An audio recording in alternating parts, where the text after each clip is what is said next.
Hi, everybody. Welcome to English Digest. I'm Stephanie. I'm Tom. It's our literature unit. Tom's not quite as excited about this as I am because he doesn't really like Pride and Prejudice, but it's a big fan favorite, not just as a novel, which is really good. I read the novel several times. But the movies that they've come out with, there was one about, I would say, 15 years ago that was really good. And then there was a TV series when I was very young that I loved. So, yeah, I'm a big fan of Pride and Prejudice. It's kind of a chick novel, a chick flick, though, let's be honest. It's about romance. Exactly. And, of course, it's probably very well written with some good turns of phrase and word choice and descriptions and stuff like that. But, again, it is a novel about love and romance and courting the guy. And, of course, as the title suggests, we've got Pride and Prejudice. Some people are proud of themselves. They think they're so great. And then we've got Prejudice, which talks about having a first impression of somebody and then later on, I guess they change their minds about people, so this does happen all the time. So I suppose reading this book will teach you a thing or two about how to get along with people in life.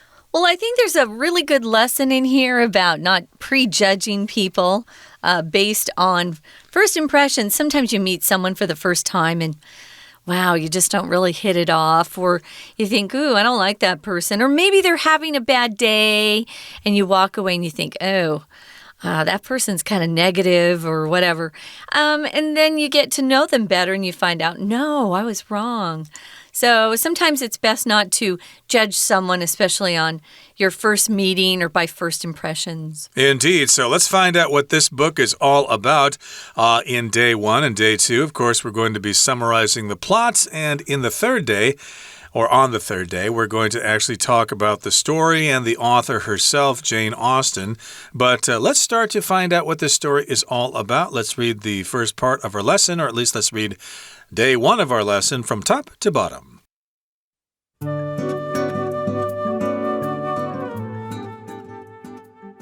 It is a truth universally acknowledged that a single man in possession of a good fortune must be in want of a wife.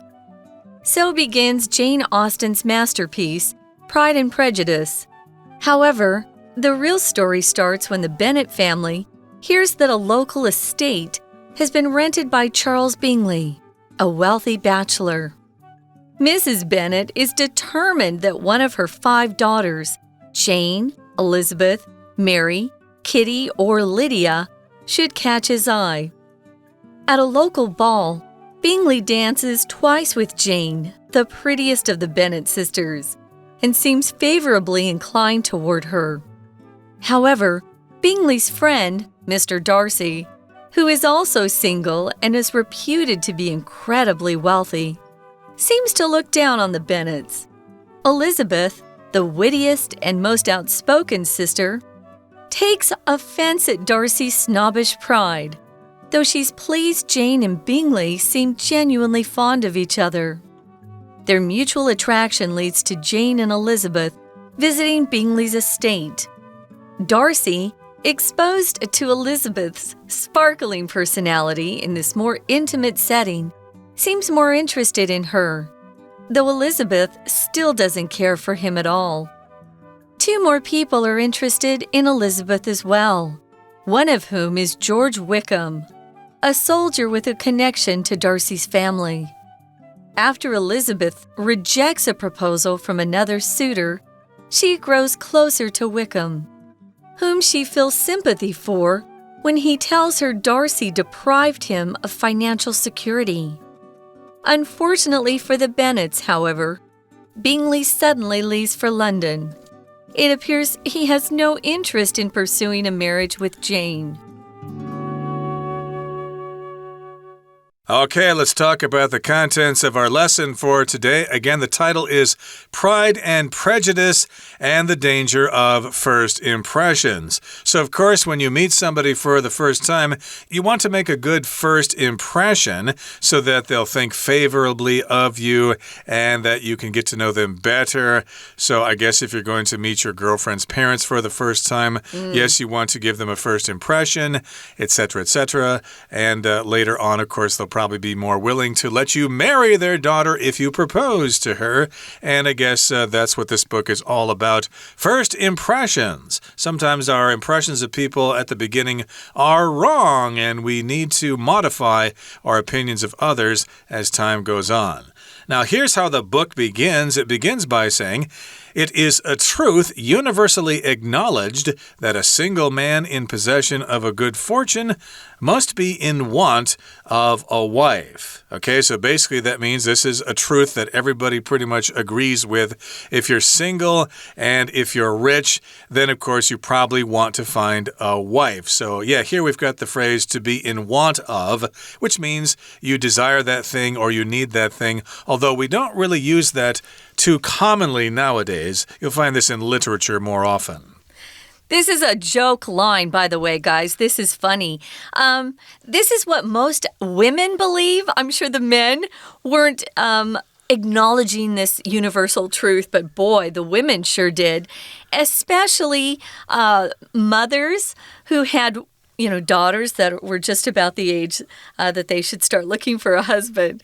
So, of course, if you had a choice back then, especially, this is the 1700s, if you had a choice between finding a wealthy husband or someone who is very poor, you would pick a wealthy husband. So that's how this whole book begins. Jane Austen is very clever, and some of the lines in the book are really funny. She's just very clever at noticing humans' behavior and how sometimes it's hypocritical or it's prideful, or it's just funny or silly. She is able to point that out in her book. So this is the beginning of Jane Austen's masterpiece. She has other books she's written. They're all good, but this is the one that's the masterpiece. If an artist, it could be an artist who paints, someone who sings, someone who dances, someone who is a sculptor. All of these things are art. If you have a masterpiece, it's considered to be your finest work. Sometimes these masterpieces they're declared to be masterpieces after the person is dead. But this was considered her best book. I think all of her books are quite good. You probably read them all, of course.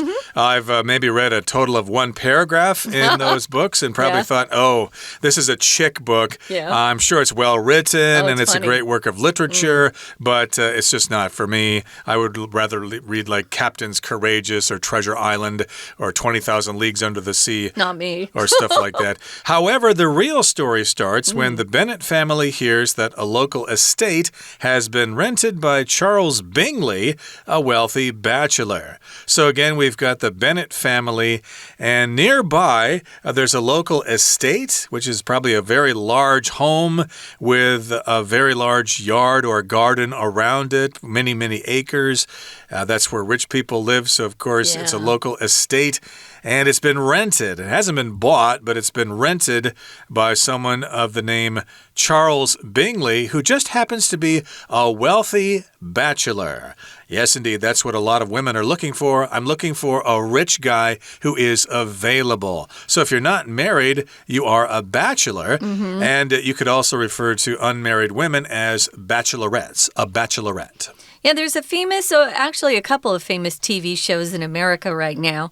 And the whole show is based around a beautiful bachelor or bachelorette trying to find a spouse. And so he dates different people and the whole series follows them. I think it's ridiculous, but I know people who really enjoy those shows. So yeah, bachelor is a guy, bachelorette would be a woman looking for a spouse.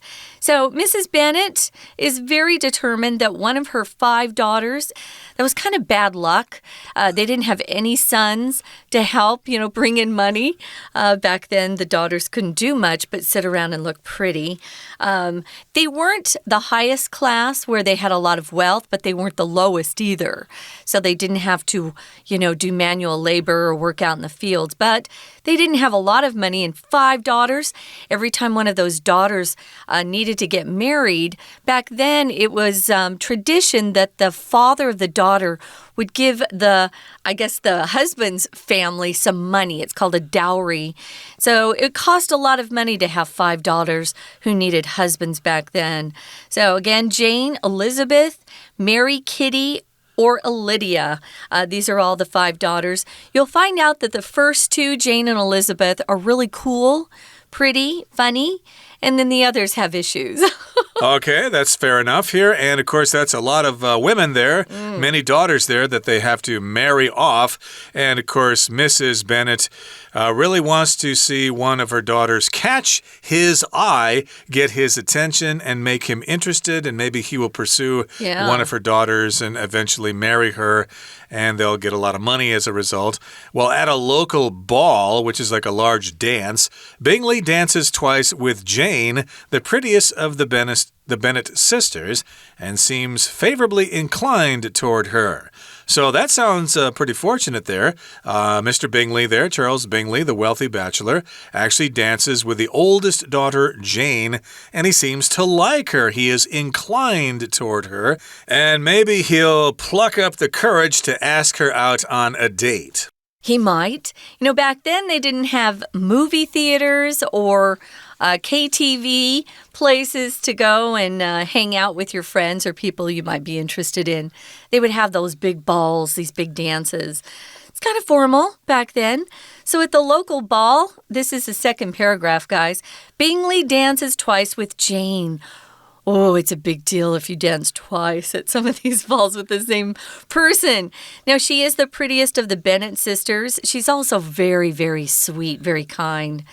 And, as Tom said, Bingley seems favorably inclined toward her. If you're inclined to do something, you're kind of leaning towards doing it. I'm inclined to not go to the party tonight because I'm tired. So that's kind of what you're feeling like. So he likes Jane. You can kind of tell that he's interested in her. And Bingley's a sweet man, too. He's not like Darcy appears at first. Darcy appears very arrogant and kind of rude, looking down on people, but not Bingley. He's a very, very sweet guy.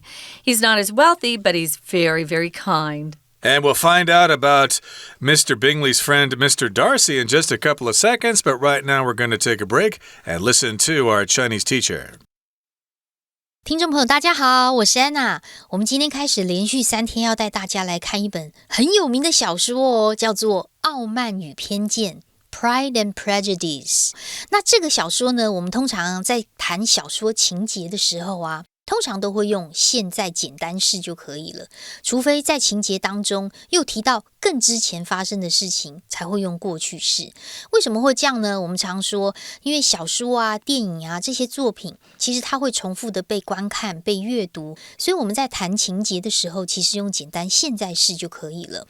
那么我们要了解这个文学作品啊，当然要了解一下它整个一个历史的脉络，比如说时间点，其实故事就发生在19世纪初的这个英国。那么地点呢？英国的某一个乡村的地方，人有哪一些呢？最核心的一个这个角色其实就是The Bennet Family， 就是班奈特家族。因为这个班奈特家族啊，有5个呢千金小姐。这5个千金小姐的名字呢，就出现在第1段最后一句这个地方 ：Jane, Elizabeth, Mary, Kitty, Lydia。所以有5位千金小姐，那怎么样呢？想想看，当时是19世纪，如果说家里有好几个千金小姐，那爸爸妈妈应该会急着想要把她们嫁出去吧？对，没错。其实啊，当时啊，这个班奈特家族他们自己有庄园，可是因为当时的法律是规定，只有男生才能够拥有所谓的这种不动产，所以还非得结婚不可，要不然这个 Mr. Bennet 还真不知道该怎么样处理这个庄园。那现在呢，就刚好有一个机缘，当时有一个呢，这个黄金单身汉叫做 Charles Bingley， 宾利先生就在附近呢，刚好租了一个 local estate， 一个附近的庄园。所以这个时候，班奈特太太啊，她就非常的开心，想尽办法，希望她的女儿能够认识这个黄金单身汉宾利先生，甚至能够结婚，当然是最好的啦。当然还有另外一个主角就是 Mr. Darcy， 出现在第二段第二句这个地方。我们先稍微介绍一下人物。那 Mr. Darcy 呢，达西先生是宾利先生的好朋友，那所以呢，整个故事基本上大概就环绕着这些主角在走。好，所以文章我们还是要看一下哦，在第一段第一句这里的 it其实是一个虚主词，有一件事情是普世公认的真理，什么事呢？逗点之后的 that 一直到句尾才是真正要讲的事。这件事情就是，如果真的一个有单身男子他家财万贯啊，他一定会需要一个妻子。在这样子的一个情况之下，我们特别注意一下第一段第二句的地方，它是个倒装哦。后面 so 这个句首，它是一个副词，就这样，哪样？一定是前一句话讲的，也就是家财万贯的单身男子一定需要一个妻子。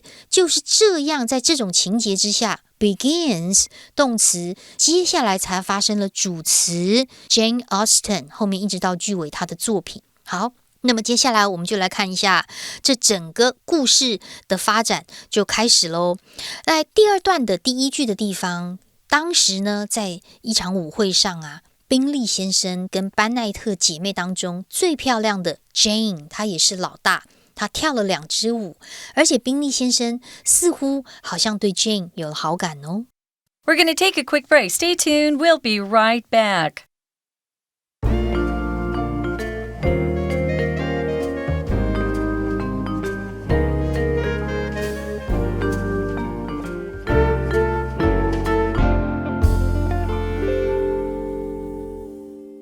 Welcome back, guys. We're talking about the masterpiece Pride and Prejudice by Jane Austen.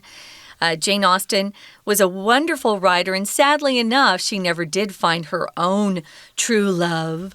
She never got married and died kind of young as well. No. Yeah, it's sad. How pitiful. Anyway, we started out by quoting kind of a funny line from the first part of Pride and Prejudice.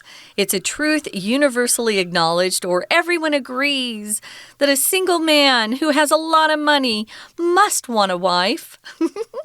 Not really. I think you could ask a lot of these rich guys if they want to get married, and they'd go, not really. So it depends. But all the women out there sure think that he would need or want a wife. So this is how the masterpiece begins. Now we find out that the Bennet family, which is... The story really revolves around this Bennet family, who have 5 girls who are all pretty much old enough to get married. And back then, if you didn't get married, like by the age of 21, 22, you were considered an old maid. And so they really want all their daughters to get married quickly and to good guys. Well, they find out that a local estate has been rented out by someone named Charles Bingley, and he's very rich. He's from London, of course. So the Bennets live out in the country, you could say. So he's a wealthy bachelor. He's not married. And Mrs. Bennet wants one of her 5 daughters to hook up with him, to get married and have this, lovely life forevermore. Okay, so again, we got Mr. Darcy here, who is a friend of Mr. Bingley, and he's also single. And it says here that he is reputed to be incredibly wealthy. If you're reputed to be a certain way, that means that you have this reputation, or there's this rumor going around that that's the case. I guess he's pretty wealthy there. Not only a little wealthy, but incredibly wealthy. Yeah. So incredible means it's just so big that it's difficult to believe. Incredible. So yes, he's very, very, very, very, very rich. But there's a little problem. He seems to look down on the Bennets. He thinks he is better than the Bennets. So it might be difficult for the Bennets to attract Mr. Darcy's attention. You could say that, but the fact that they're poor isn't his biggest problem with the Bennets.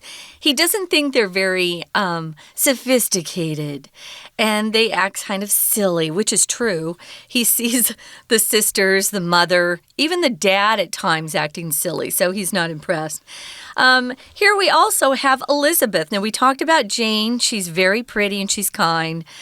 Elizabeth is sister number 2. She's very witty. She's very smart. But to be witty means you use your brains to point out clever things around you so that people enjoy being around in your company because you make jokes that are funny. They're not about bathroom humor, which we see in a lot of movies from America. These are really witty lines that she comes up with because she's smart too. And she pays attention to people, understands what people are really like. She's the most outspoken sister, so she says what she thinks, which you weren't supposed to do back then at all. And she takes offense at Darcy's snobbish pride. He comes off as really arrogant, someone you won't like at all at the beginning of the book, or even the beginning of the movie if you get to see the movie. If you take offense at something, it means someone has offended you. They've said something that makes you angry, or they've said something that seems like a criticism, and you think, no, that's not fair. So taking offense at something means you are upset about something that someone has said. Well, she takes offense at Darcy's snobbish pride. Again, if you're snobbish, you look down on other people. 看不起别人. Don't want to do that if you want to have good friends. So, yeah, he's not looking down at the Bennets again because they're poor. He just thinks they're silly. Okay, so Elizabeth, number 2, the second daughter here, takes offense at his snobbish pride. Who does he think he is? Yeah. He thinks he's better than us, but still she's happy or pleased that her big sister Jane and Mr. Bingley seem genuinely fond of each other. Of course, if you're fond of each other, you like each other. And genuinely here is an adverb. It just means they're sincerely fond of each other. They really do like each other. They're not just dating because their families want to marry into money or something like that. They actually enjoy each other's company, and their mutual attraction leads to Jane and Elizabeth visiting Bingley's estate. So because Mr. Bingley and Jane seem to have hit it off. Yeah. Well, then he says, well, why don't you and your younger sister Elizabeth come on over and have a visit at my estate here, the estate that I'm renting. And, of course, that's what's happening here. They head on over there, and maybe they have a little tea party or something. Maybe. Well, Darcy is then exposed or is around, Elizabeth a little bit more and sees that she's got a great personality. Here our author says she has a sparkling personality. Think of sparkling water or some sort of sparkling juice. It's bubbly and fizzy. Just means she's very, very vivacious. She likes to laugh and be around people. She's not shy or quiet at all. So she's got a sparkling personality. Other things that will sparkle are like jewels, diamonds that you have. Or maybe the water is sparkling because the sun is hitting it in a certain way. Well, he likes her now that he has been around her more, but she still doesn't like him.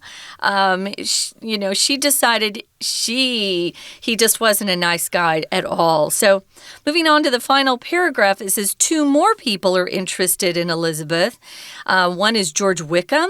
He's handsome. And soldiers weren't poor. They weren't as wealthy as some of these people who owned estates, but marrying a soldier wasn't a bad thing. He had a connection to Darcy's family. We'll find out about that later, but she also receives a proposal from another suitor. We used this word long ago to talk about a guy who was trying to court, which is an old-fashioned word, or date someone to marry. That guy that we're talking about here is a dork. No one would want to marry him. He did have some money, but She grows closer to Wickham, though. He seems to be very charming and handsome, and she feels sympathy for him when he tells her Darcy deprived him of financial security. So again, we've got this soldier, George Wickham, who's got a connection to Darcy's family, but I guess Darcy didn't treat him really well here. It says that Darcy deprived him of financial security. So if you're deprived of something, you just don't have what you need or what you should get, what you deserve. So he's supposed to get some kind of financial security from this family. Maybe he did them some favors in the past, but Darcy's family is not going to give him the money that they owe him, so he's deprived of that financial security. And as a result, Elizabeth feels sympathy for him. If you have sympathy for somebody, you feel sorry for them and you empathize with them. That means basically the same thing. You kind of feel their pain and you'd like to help them. Right. So unfortunately for the Bennets, however, Bingley suddenly decides to leave for London. Remember, he had rented that local estate. He didn't own it. And he had rented it, I think, for the summer to, kind of meet the young women out there. Maybe he had already dated enough of the London women and decided, I need to go somewhere new.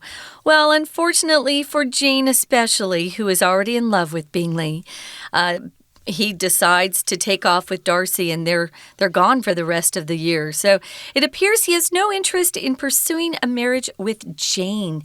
That's what it looks like, but that's not the story. And you're going to find out why Darcy and his family deprived George Wickham of financial security. George Wickham is not who he appears to be. Okay, so that's where we're going to leave off with our summary of our featured work of literature for the month of June. And you're going to have to join us next time as the plot thickens. Right now, though, we're going to listen to our Chinese teacher, and then we'll be back to say goodbye. 不过啊，宾利先生的朋友就是 Mr. Darcy， 他也是单身啦，而且据说非常的富有，似乎好像看不起整个班奈特家族。我们来看一下第二段第二句，这个地方有一个补充说明非限定用法的关系子句，先行词就是 Mr. Darcy。那么 Mr. Darcy 在这个故事当中就是这一个人嘛，所以专有名词后面就补充说明咯。逗点之后 who 一直到逗点的 wealthy 可以左右挂号起来。好，那么 Elizabeth 她是老二，她就是班奈特家族当中啊所有姐妹里面最机智最直言不讳的。她对于 Mr. Darcy 那种很骄傲的个性就觉得很生气，虽然她觉得 Jane 跟 Mr. Bingley 好像似乎都彼此很喜欢，而且就是因为他们互相吸引，也让 Jane 跟 Elizabeth有一次呢，刚好就有机会到 Mr. Bingley 的庄园去。同样第二段我们看一下第四句，这边特别注意一下动词的 leads to 是导致的意思，不过因为 to 是介系词，所以它影响到后面 Jane 跟 Elizabeth 拜访庄园的这个拜访就会用动词 ing visiting。好，那么在这一次的拜访当中啊 Mr. Darcy 就在比较亲密的场合当中就认识了 Elizabeth， 其实她的个性就很活泼啊，好像 Mr. Darcy 就有点喜欢她。不过同时因为有另外两个人也对 Elizabeth 还蛮有兴趣的，其中一位有一个军士呢叫做 George Wickham， 他就是一个 soldier。 好，我们第三段的第一句要特别看一下，前面有一个 two more people， 另外还有两个人也喜欢 Elizabeth， 逗点之后的 one of whom， 这个 whom 特别把它抓出来，它是一个冠带，而且是受词，我们知道。不过冠带啊，这个冠我们就把它等于一个 and， 这个带呢就是代名词，代替什么呢？就是前面这两个人，所以是 them。 whom 就把它等于 and them， 所以你看这句话逗点之后是 and one of them is George Wickham， 而这两个其中一个就是 George Wickham。那到底发生什么事呢？因为 Elizabeth 其实她有拒绝其中一个追求者的求婚，后来她跟 Wickham 的关系很密切，而且当 Wickham 告诉 Elizabeth Darcy 有剥夺她经济保障的时候，她好像对她有动一点感情。不过对于班奈特家族比较不幸的是 Mr. Bingley 突然就前往伦敦了，好像不喜欢 Jane 一样。我们明天还会看更多有关于 Pride and Prejudice， 别走开哦，我是 Anna。 That's all for today, but this is a great story and we're going to continue summarizing it in our next program, so make sure you join us then. Don't miss out. From all of us here at English Digest, my name is Tom. I'm Stephanie. Goodbye. Bye.